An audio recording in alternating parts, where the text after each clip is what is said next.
Olá pessoal, aqui é o professor Eduardo, da Secretaria da Educação. Estou aqui para apresentar para vocês os protocolos de retorno às aulas da Undime, que nos foi enviado pelo professor Evandro, e do distanciamento controlado do Rio Grande do Sul. Vocês vão ver que os dois protocolos são bastante semelhantes, mas que a Undime ela avança um pouquinho nas questões pedagógicas, e o distanciamento controlado fica mais focado na área de saúde. Então, o Jimmy inicia o seu protocolo de maneira bastante elegante, nos mostrando que a parada das aulas afeta 52 milhões e meio de pessoas no Brasil, o que dá um quarto da nossa população, sendo que são 4,7 milhões de trabalhadores, 2,7 milhões de docentes e 2 milhões de pessoal de apoio. São 38 milhões de alunos na rede pública, o que representa 48% do ensino básico, 71% do ensino infantil, 67% dos anos iniciais do ensino fundamental e 42% dos anos finais. E ainda temos 9 milhões na rede privada. As voltas às aulas elas representam um desafio no tocante à dinâmica social, porque é muito difícil de separar os alunos dos grupos de riscos, como idosos e cardíacos, cardiopatas que convivem, hipertensos que convivem com ela. Então, a volta às aulas, a Undime preconiza que seja respeitado, né, todo o distanciamento social, toda a parte de saúde, mas que também é muito importante uma readequação, não só do calendário escolar, mas também das práticas política pedagógica e didática escolar. Então, ela diz que deveriam ser criados 3 níveis de comissão, que seria o gerenciamento estadual, gerenciamento municipal e as comissões escolares. Na comissão municipal, eles trariam como chefe da comissão, né, como presidente da comissão, o representante da Secretaria de Educação. A gente sabe que isso não vai acontecer, porque já existe o COI municipal, que tem uma outra formatação e nós vamos simplesmente ser incluídos dentro dessa formatação já existente. Quais seriam as atribuições da Secretaria da Educação para a Undime? Definir o representante da Secretaria, ou os representantes, no nosso caso, organizar os dados educacionais da rede, realizar ações no plano municipal, mobilizar a criação de comitês escolares, realizar reuniões virtuais periódicas, reunir com as comissões escolares, de novo de maneira virtual preferencialmente, discutir ações de acolhimento feitas pela rede, acompanhar a entrega de materiais relativos à Covid-19, né, os insumos, parte de álcool em gel, sanitizantes, esse tipo de coisa. Monitorar o cumprimento das normas, higienizar o transporte escolar, garantir equipamentos de segurança.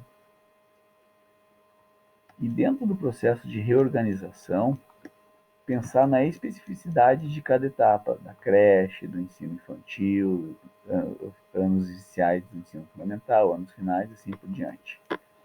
Redefinir o papel das escolas, promover a saúde e o bem-estar, garantir a utilização de competências socioemocionais, a utilização de novas metodologias, atividades paralelas para aqueles que não puderem retornar. Ele também preconiza que seja feito um acervo de atividades em plataformas digitais pública e gratuita. Realizar uma avaliação diagnóstica inicial e discutir sobre avaliação, aprovação e progressão dos alunos. E também sobre demandas de formação dos professores. Identificar as especificidades do ensino infantil, do ensino fundamental, da educação especial, da educação de jovens e adultos, da educação escolar do campo, da educação escolar indígena, da educação escolar quilombola, e monitorar e avaliar o retorno gradual às aulas presenciais. Atribuições da Comissão Municipal: definir diretrizes e princípios, planejar as ações, articular com municípios vizinhos e a Comissão Estadual a data de retorno às aulas, que na verdade no nosso caso vai ser definida pelo governo do estado, a atuação de profissionais em diferentes escolas, o que na nossa realidade é bastante presente, né? Muitas vezes um profissional trabalha em Canela, trabalha em Gramado, então essa comissão municipal falaria com a comissão da outra cidade para readequar esse tipo de coisa. Reorganização do calendário escolar e reorganização do transporte escolar. A parte de reorganização do transporte escolar vai ser feita pela Secretaria da Educação, no nosso caso. E também elaborar os protocolos de retorno. Isso para Undime, né?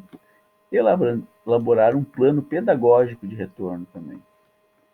Observando marcos legais já existentes, como a LDB, como a BNCC, e também marcos legais que possam vir a ser feitos, né, por leis e decretos que flexibilizem alguma coisa nesse sentido.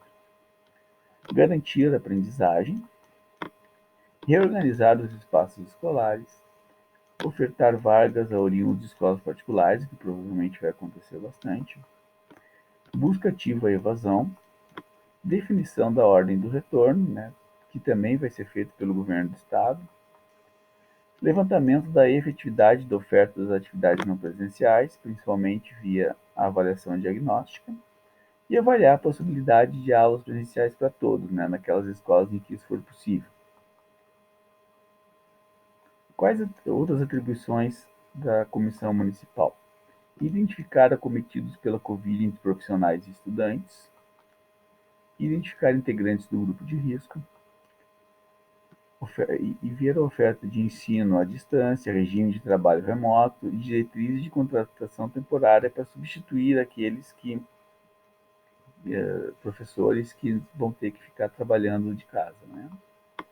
Identificar casos suspeitos, monitorar a evolução do número de infectados, articular com a saúde e assistência o atendimento para esses infectados, saneamento básico e água potável na escola, protocolos de manuseio de alimentos, alimentação e promover ações de informação. Ainda atribuições da Comissão Municipal: uma gestão democrática no que tange às ações articuladas, relação família-escola, estratégia de procedimentos com os comitês escolares, reorganização do calendário, com dias e carga horária mínima, que também vai ser definido em outros níveis, estadual e até mesmo federal, evitar aglomerações e resultados da avaliação diagnóstica inicial e ver a necessidade e possibilidade de utilizar sábados, recessos e feriados para completar a carga horária. Outras atribuições da Comissão Municipal: supervisionar e contribuir com a reorganização do currículo, verificar e ampliar as condições de acesso à internet, verificar os equipamentos disponíveis aos estudantes profissionais e estabelecer programas de formação. Atribuições da Comissão Escolar: planejar ações e estratégias no espaço escolar, monitorar as execuções dessas ações, levantar a situação epidemiológica da escola e do bairro, ações de acolhimento ao nível escolar, definir meio de comunicação com as famílias, ações em caso de infrequência, resultados da avaliação diagnóstica, reformulação do plano político-pedagógico, verificar e ampliar o acesso à internet na escola e no bairro, verificar quais são os equipamentos disponíveis para a execução das aulas. Também, ações integradas da saúde, educação e assistência, sinalizar o espaço escolar, disposição dos produtos de higiene, verificar as rotinas de higiene, tanto dos profissionais da escola quanto dos alunos, verificar a periodicidade da limpeza, apoio social e psicológico à comunidade, reorganização do calendário, divulgar o calendário, elaborar recomendações e rotinas, horários alternados de atendimento à comunidade, uso do banheiro, alimentação. Atribuições da comissão escolar ainda.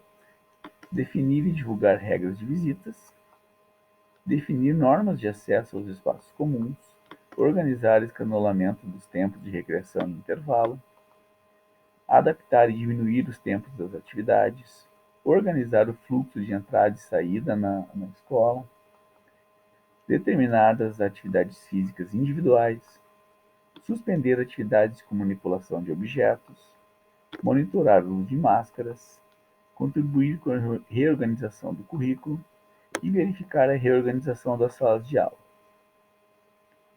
Quais são as atribuições diretas das escolas?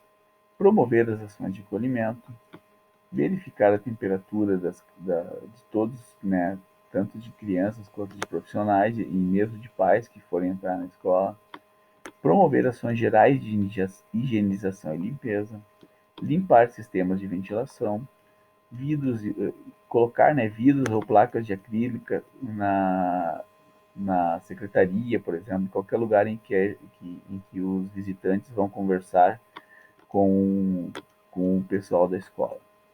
Incentivar o uso de garrafinhas, organizar material didático e brinquedos, evitando compartilhamento, retirar brinquedos porosos, monitorar tempos de espera, discutir a reformulação do plano político-pedagógico, monitorar as formações e reorganizar as horas de atividades. Bom, vamos agora ao protocolo estadual, né? Vocês vão ver que muitas coisas se repetem aqui e, na verdade, é este protocolo aqui que a gente tem que garantir que seja bem feito e que seja bem colocado lá naquele papel que eu mandei para vocês, não no papel, mas eu mandei eletrônico, né? É a partir disso aqui que a gente tem que preencher aquele protocolo e a partir disso que vai ser aprovado o retorno de cada instituição. Então, eu fiz a apresentação por artigos porque eu achei mais fácil para a gente tentar ir entendendo cada parte. Então, as medidas devem ser tomadas por todas as instituições de ensino, independente de nível, independente de tipo de curso que ofereçam. Vão ser criados os COIs estaduais e local, né? E são ampliados o COI regional e municipal. O COI é Centro de Operações Estratégicas em Emergência em Saúde. E o E ali é de educação. A composição, então, desses COIs. O COI estadual vai ser formado por 4 representantes da educação, por um representante da saúde, por um do planejamento, um da governança, um da FAMURS, um da Undime, um da UNCME e um do sindicato das escolas particulares. O COI regional e no COI municipal vão ser incluídos representantes da área da educação. No caso do COI local, o mínimo de formação vai ser um representante da direção, um representante da comunidade escolar, que pode ser um pai, que pode ser, no caso das faculdades, o aluno, e um representante do pessoal da higiene da escola.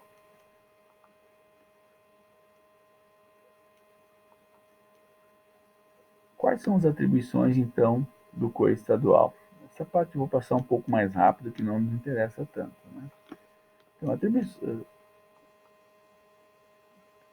principal para nós são as atribuições do COI local, que vão ser elaborar o plano de contingência, informar e capacitar a comunidade escolar, organizar a implementação dos protocolos, garantir a execução diária dos protocolos. Então, aqui é importante, sempre vai ter que ter alguém do COI na escola e, preferencialmente, fazendo a articulação para que tudo esteja acontecendo da maneira correta. Então, eu até indicaria para que a maioria de vocês colocasse mais de 3 integrantes nos COIs locais, que pode ter mais de 3, aquela formação é a formação mínima. Então, para garantir que sempre tem alguém na escola, de repente é legal colocar mais do que 3 no COI. Informar ao COI municipal sobre casos suspeitos, analisar o histórico e a evolução dos casos, e planejar ações e definir atores para mitigar as ameaças e restabelecer a normalidade. Normalidade aqui na medida do possível, né? Qual é o plano mínimo? Os dados gerais da instituição, procedimentos operacionais padrão, medidas para o grupo de risco, medidas para identificação de casos suspeitos, quais medidas quando encontrar casos suspeitos, medidas para promover, orientar e fiscalizar a utilização dos equipamentos, medidas de higienização e sanitização, medidas de higiene pessoal e distanciamento social. E o plano, esse plano que a gente vai fazer tem que ser enviado com no mínimo 5 dias antes de retomar e no máximo 15 dias antes de retomar as aulas. Então, como o governador já disse que provavelmente as aulas vão ser iniciadas somente ali em comecinho de agosto, a gente tem pelo menos até a segunda quinzena ali de julho para deixar esses planos bem feitinhos, né? Os COIs vão ter que guardar uma cópia eletrônica do plano e o protocolo somente vai ser aprovado, o protocolo de retorno à aula somente será aprovado com o plano de contingência, que é aquele que eu mandei para vocês e que vocês têm que terminar de preencher de acordo com a realidade de cada escola. Medidas gerais de organização. Constituir o COI local, constituir o plano de contingência, de novo, aquele plano que foi enviado já pré-preenchido, mas que cada escola vai ter que terminar de preencher de acordo com a sua realidade. Informar previamente a comunidade escolar sobre o plano, orientar a comunidade escolar, atualizar contatos de emergência dos alunos e trabalhadores, isso é uma coisa que vai ser talvez um pouquinho difícil de fazer, mas bastante importante. Organizar fluxos de sentido único, isso é mais ou menos assim, vai ter um corredor para entrar, um corredor para sair. No RISU, se eu não me engano, eles já fizeram isso. Então, quem quer ter uma ideia, é aquilo ali, só sai por um lado, só entra pelo outro. Priorizar videoconferência quando fizer reunião, suspender excursões e passeios, suspender atividades com aglomeração, suspender atividades coletivas, suspender catracas de acesso e sistemas biométricos, documentar as ações deixando disponível para fiscalização. Então, aquele plano de contingência que a gente vai fazer, ele vai ter que ser impresso e deixado na secretaria ali para quando alguém chegar para fiscalizar, poder conferir com o plano se foi feito realmente na escola.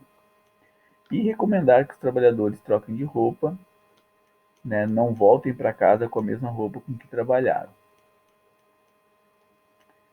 Ações recomendadas, então, pelo protocolo estadual.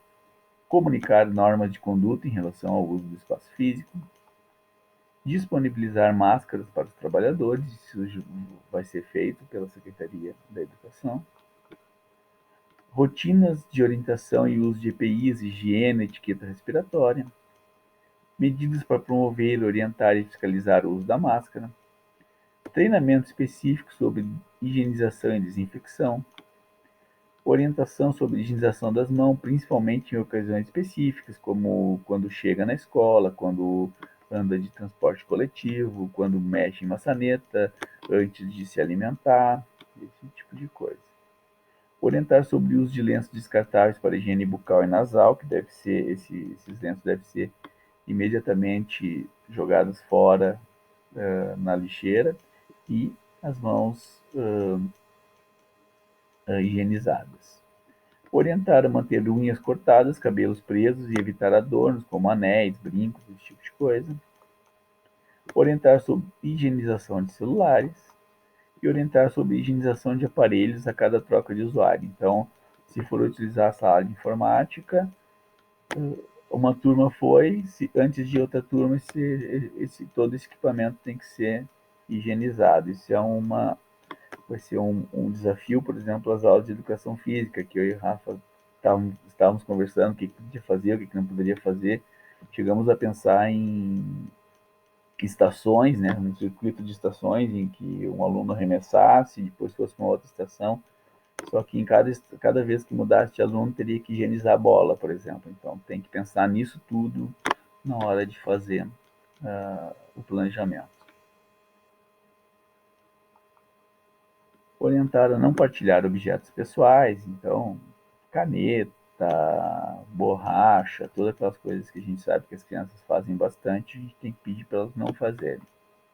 Reduzir a quantidade de materiais na sala de aula, deixando realmente somente o essencial para a prática pedagógica. Delimitar a capacidade máxima de acordo com as bandeiras. Eu fui dar uma olhadinha lá nos protocolos das bandeiras, ainda não tem a capacidade de cada bandeira. Por quê? Porque ainda não está liberada a aula, né? Só está liberado para quem está terminando algum curso técnico, principalmente na área da saúde, que precisa só da parte do estágio final ali, que daí, por exemplo, na bandeira que nós estamos agora, que é laranja, seria 50%, se passasse para vermelha, vai para 25%. Mas para nós, a gente não sabe ainda como é que vai ser, então temos que esperar um pouquinho para ver isso. Orientar a distância de pessoa para cada pessoa de 3 degraus, caso tenha escada, né, na escola. Desestimular o uso de elevadores, isso aqui não serve para a gente, né? Orientar alunos e trabalhadores a evitar compartilhamento de equipamentos e materiais. Orientar e evitar comportamentos sociais, então aperto de mão, beijo, tudo aquela coisa que a gente sabe que vai ser bem difícil de controlar a gurizada, mas pelo menos a gente tem que orientar bastante eles e prever isso lá no nosso plano de contingência. Orientar a não compartilhar alimentos e utensílios, orientar a não compartilhar materiais escolares. Toda essa parte de orientar, não compartilhar é complicado. Eu sei que é bem complicado, principalmente nas séries iniciais ali, que geralmente a gente faz o contrário, né? Ensina a que compartilhar é bonito, coisa e tal. A gente vai ter que explicar para eles que esse é um momento diferente. Então, crianças menores de 6 anos ou com dependência devem receber ajuda, por exemplo, na hora de lavar a mão, na hora de colocar a máscara, tirar a máscara. Lembrando, né, que quem não consegue tirar a máscara sozinho não usa máscara. Isso tá no protocolo.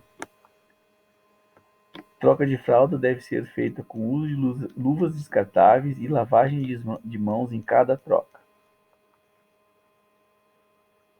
Limpeza do ambiente.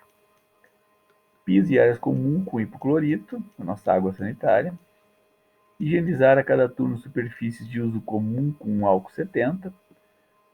Então, cada vez que trocar a turma que está, por exemplo, na merenda, tem que higienizar mesa e cadeiras com álcool 70. Ampliar a limpeza de superfícies mais usadas nas práticas pedagógicas, isso vale principalmente para creche, onde a criança vai muito para o chão, a criança mexe muito em alguns locais.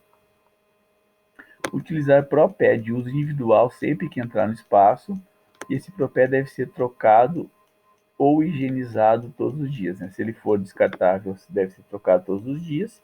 Se não for descartável, higienizado todos os dias.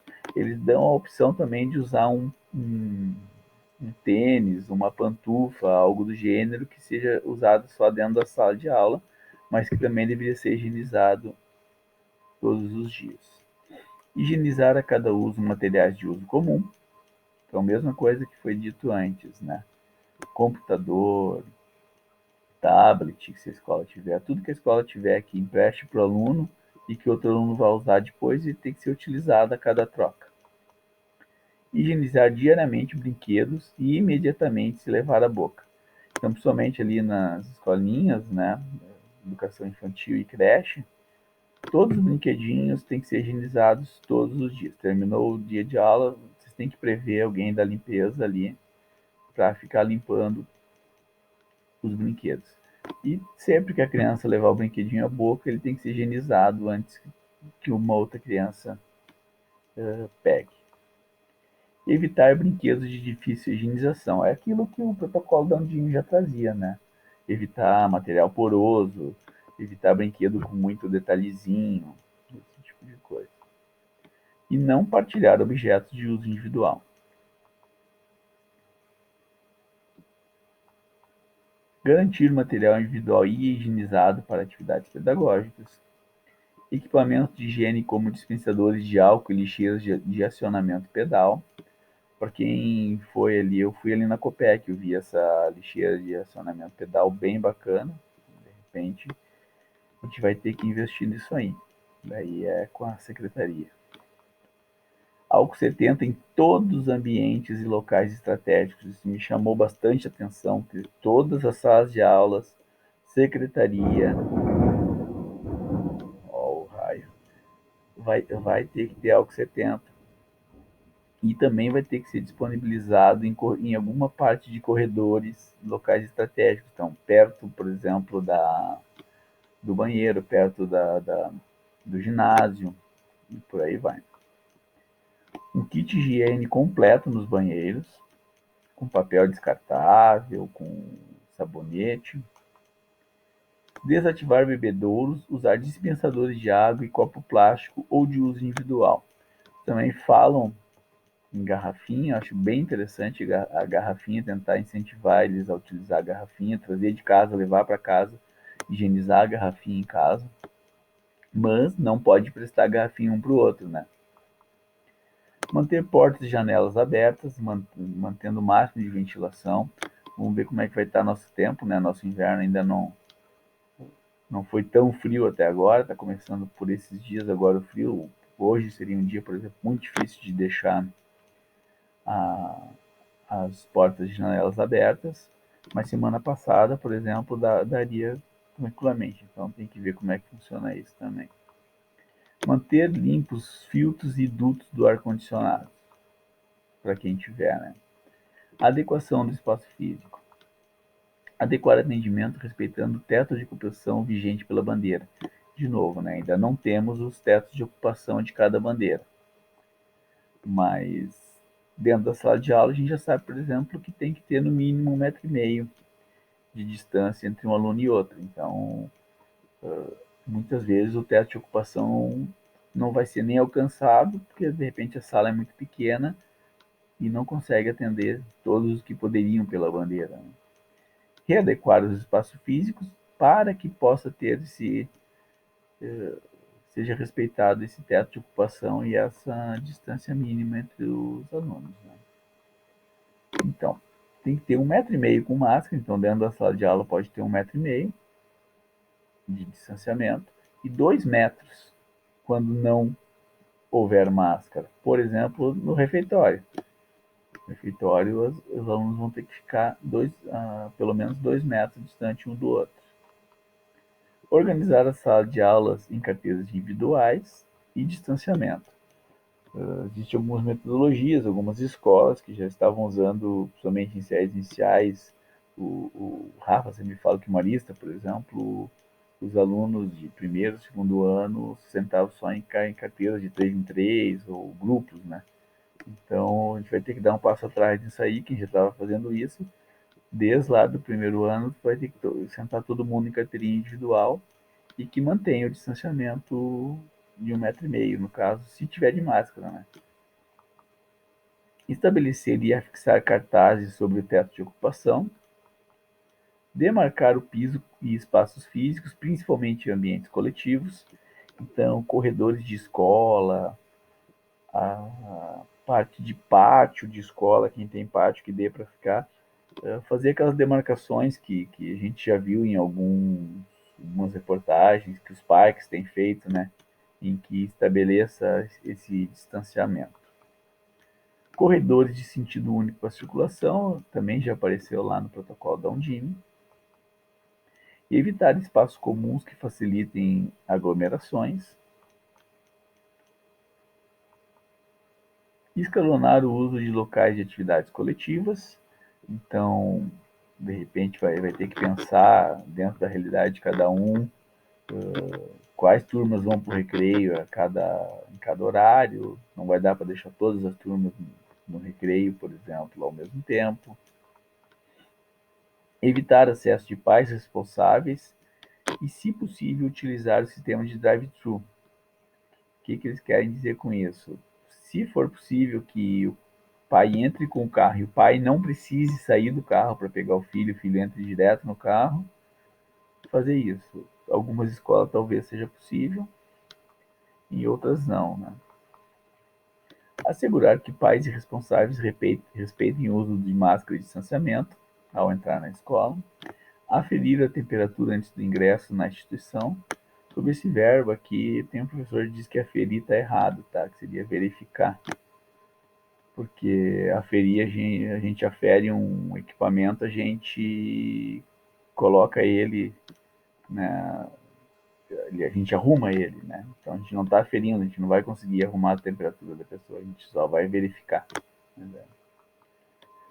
Se a temperatura for igual ou superior a 37 graus, 37,8 graus, orientar sobre acompanhamento e busca de serviços de saúde e comunicar ao COI municipal. Grupo de risco. O que é o grupo de risco? Aqui vale ressaltar, gente, que grupo de risco não é grupo de risco para pegar a Covid. Quando o pessoal fala em grupo de risco, é o grupo de risco se pegar a Covid, tem mais risco de ter complicação, de ter que internar, de ter que ir para UTI, de ter que ir para ventilador e até mesmo de vir a falecer. Então, esses grupos não estão mais em maior risco de contrair, e sim de se contrair, ter um desfecho ruim. Então, quais são os grupos considerados aqui pelo protocolo?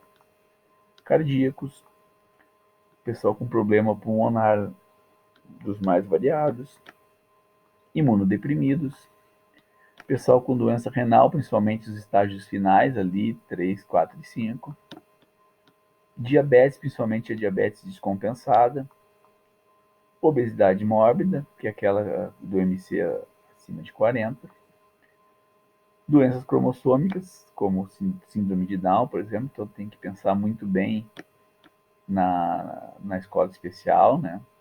E quem tem, né, na escola regular, pessoal especial. E os idosos.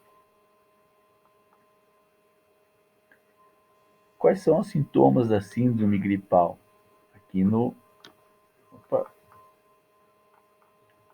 volta.